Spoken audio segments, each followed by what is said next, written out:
नाज़रीन, सकरन जे ॻोठ शहमीर खान राहू में मोहम्मद खान राहू पारां मच कचहरी कोठाई हुई, जंहिंमें सिंध जे भलोड़ सुघड़न ऐं सूफ़ी रागी मंसूर सोलंकी फ़न जो मुज़ाहिरो कयो। पेश आहे रज़ा मोहम्मद सियाल जी ही रिपोर्ट। हिन वक़्त असां ॻोठ शहमीर खान राहू में मौजूद आहियूं, जिते रईस मोहम्मद खान राहू पारां अॼु मच कचहरी कोठाई वई आहे, जंहिंमें भलोड़ सुघड़, अली शेर लाखो, कचहरी जो कोडियो, मोहम्मद सफ़र मरी, रईस नूर अहमद लाखो ऐं ॿिया महिमान हिते आयल आहिनि। हिते भलोड़ फनकार पिणु आहे मंसूर सोलंकी। अचो त हिननि खां पुछूं त वधीक ही कचहरी जे बारे में छा था ॿुधाइनि। साईं, मूं ते वॾा थोरा आहिनि दोस्तनि भाइरनि जा, जेके पंहिंजो क़ीमती टेम कढी मूं वटि आया आहिनि।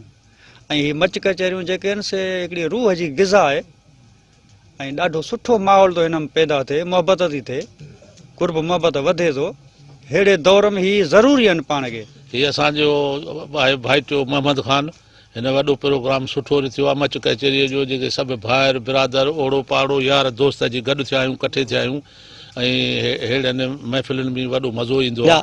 असांजी सिंध जी इन पुराणी तहज़ीब खे उजागर कयो वियो आहे ऐं हिन में असांजे सिंध जूं जेके बि पुराणियूं रवायतूं आहिनि, रस्मूं आहिनि, या ॿिया जेके प्रोग्राम आहिनि, ॻाइणु थियो, असां बेत थियो, ॾोर थियो, या ॿियूं जेके बि असां जूं आहिनि गुज़ारत थी, उन्हनि शयुनि खे जेके इहे शयूं असां विसारे छॾियूं, ख़ासि करे नौजवान तबिके। पर हींअर इहो नई सही हिकिड़ो रुझान पैदा थियो आहे ऐं इहा तमामु हिकिड़ी ख़ुशी जहिड़ी ॻाल्हि आहे। असां ॻोठ शहमीर राहू में असांजे भाउ मोहम्मद खान राहू तरफ़ां हीअ मच कचहरी रखी वई आहे, जंहिंमें सभिनी असांजे दोस्तनि शिरकत कई आहे।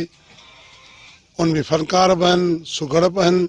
ऐं आऊं इहो ज़रूरु दोस्तनि खे अर्ज़ु कंदुसि त हिन माहौल में हीअ मच कचहरियूं करायो।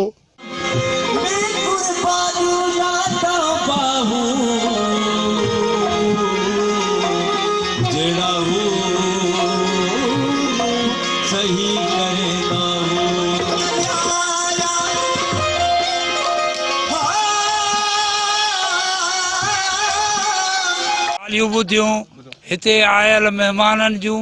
हिननि जो चवणु आहे त मोहम्मद खान राहू ही वॾो बहितरीन कमु कयो आहे। कैमरामैन काशिफ रज़ा सियाल सां गॾु रज़ा मोहम्मद सियाल, बहरान टीवी न्यूज़।